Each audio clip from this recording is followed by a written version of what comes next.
Hmm. It's still Thursday, May 26th.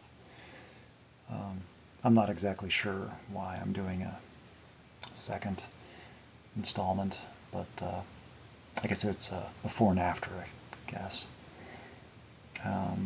Since the last time, only a couple hours ago, um, you know, cleaned up, and then I've made it my way to the Thursday night,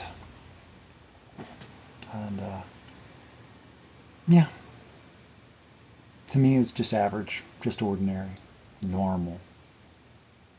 To me, it's part of my normal, but that could be far from anybody else's even concept or understanding or appreciation or concern. But to me, it's just nothing really struck me as anything in particular out of the ordinary about it. It was a regular, old-fashioned Thursday night men's closed discussion meeting of Alcoholics Anonymous. You know, and I shared a detailed account, reminiscence of yeah, what life is about for me and what it used to be like all the time, and how it slowly degraded and disintegrated into what it became, and what that felt like. And then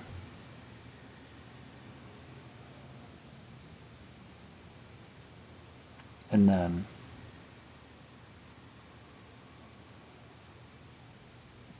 and then just an overall general appreciation of how it became and is becoming, and how I am and how I am learning. So, people have to find out for themselves. Can't really share that. People are curious, or they wonder, if living in reality is right for them. They've got to try it out, live it for themselves. And there will be setbacks and frustrations and despairs and sorrows and loss and things like that, but they were going to be there anyway. And I think living in reality are better able to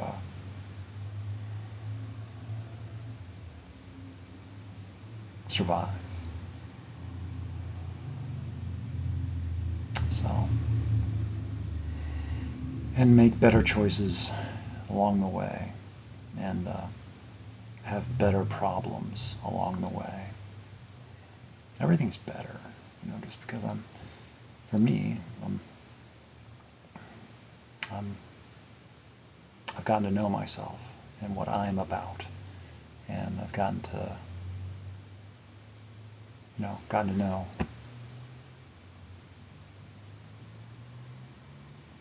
so just an overall general appreciation of everything. And so we did have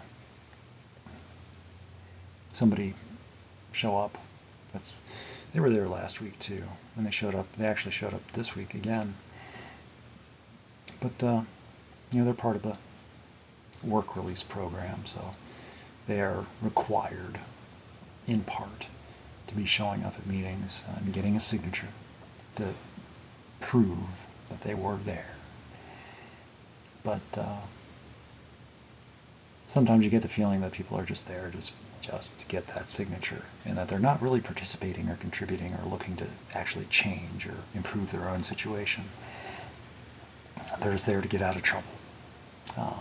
And most of the time, it seems that, yeah, this one, he might, but it's up to him.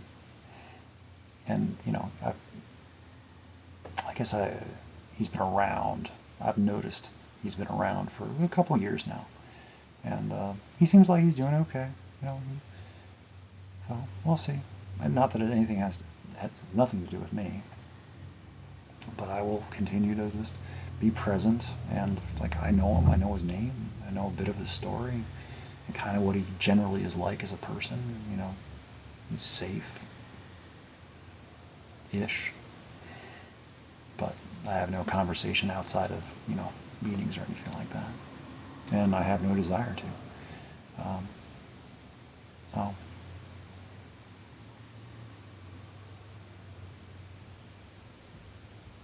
But, just like with myself or anybody else, it's like, see what happens. But as far as like his work release and stuff like that, it's like, if he, completes whatever his requirement is, and we never see him again, well, okay. That's kind of how it is for a lot of people. But then there's those of us that just, have some sort of maintenance or upkeep, and or for myself, like some fading semblance of not obligation, but a little bit of deference. And I do get something out of it. And it's better than, people know me well enough to know, my story, and, pay me some respect. And I try to pay that respect back. And, but I find that reliving my own trauma on a scheduled basis, and just the psychic stress and mental trauma, or mental stress and psychic trauma, it's sometimes I have an easier time than others. I can separate and distance myself, compartmentalize, and sometimes it's just, I just don't want to go there. It's like I just want to have a regular Thursday.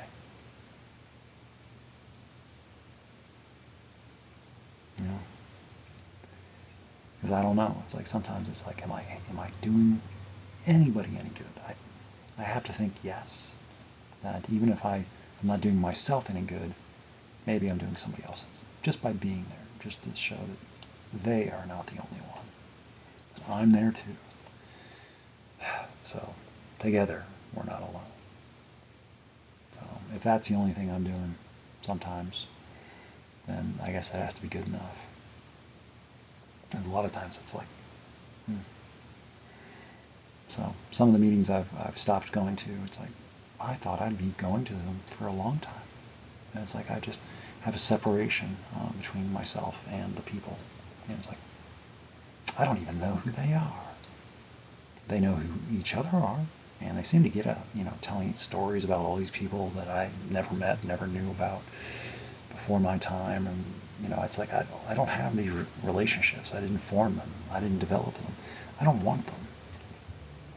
It's like, I'm sure they're all very nice people, but I don't get the camaraderie and the banter and the small talk. And I'm just not interested in a lot of the same things. I'm also just in a different demographic.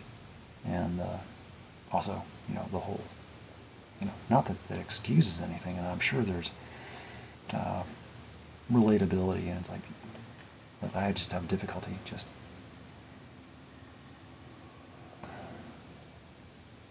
with the communication, and being interested and having the energy and attention span. And because people like me. That's part of the problem. They like me too much for my own liking. And then once it's like, and then they get mad at me for not, so. I don't think I'll ever find a solution for that. I guess I could be less interesting, or just be less present. Right now I'm trying to be less present. and not be, try to hide a little bit of how awesome of a person I am. Because that way people don't want to interact with me, because they will get, it's a certainty that if you get to know me, you will get to not like me eventually. Because you'll have bad interactions, I will be disappointing, I will let people down by not being able to maintain what they think I'm about. And because they only see, it's like, whatever people see of me, it's only on the basis of all the stuff that they don't see. All that private reflection and alone time. So they might really, like what, but they don't see all the behind the scenes stuff that goes to make that happen. Not that, I can't be myself. I've tried being myself, and that doesn't get the best reviews. Because I'm just, I don't know. So, it is what it is. So, anyway, this was the after show, I guess. And I did catch on YouTube, which I thought was very interesting. It was a channel I'd never seen or watched before. But it mentioned, like, what's the most, I guess the title was about the creepiest song, from like the 80s or 90s, or creepiest song ever or something. It was one of those, what do you got, clickbait, where they just throw out a title to get people to look at the video. But it was like the creepiest song ever if you haven't heard it, or something. And it turned out to be Lullaby by The Cure. And it's like, really? Yeah, I guess so. Yeah. But that's been part of my story for a long time, or at least I've been aware of it for a long time. It used to be part of my running, because I listened to All Mixed Up, as my running for like a long time. I used to know where I was when songs came on, and if I was ahead of schedule or behind schedule. So anyway, but Lullaby was one of them, and it's like, yeah, I can play it on demand. But I don't know if I've ever seen the video, and they did show little bits of the video, and it's like, yeah, maybe that's where it comes from. So anyway, I've got food, and this was just to spend some time, because I don't kill time anymore. I use time. I make the best of it.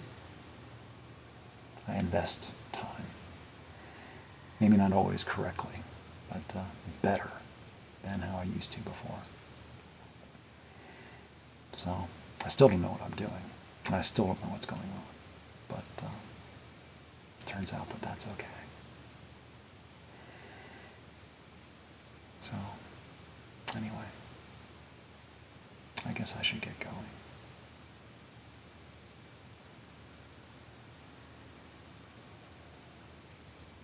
Hmm?